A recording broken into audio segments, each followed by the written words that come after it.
Homeopathy डॉक्टरांना allopathy औषधं देण्याची परवानगी देण्याबाबतचा निर्णय अन्न आणि औषध प्रशासनाने घेतलेला आहे। मात्र इंडियन मेडिकल असोसिएशनचे महाराष्ट्राचे अध्यक्ष डॉक्टर संतोष कदमांनी या निर्णयाला विरोध केलाय। याआधी देखील याबाबत परिपत्रक काढलेलं होतं।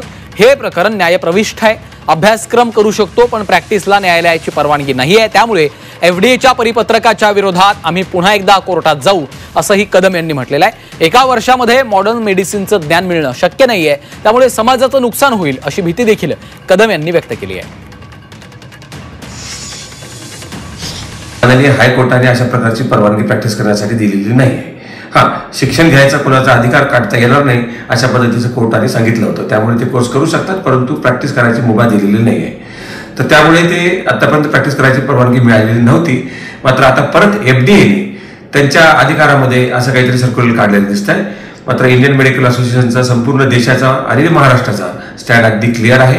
इंडियन मेडिकल असोसिएशन याला अपोज करेल आणि आम्ही याला कोर्टमध्ये लगेच चॅलेंज करू।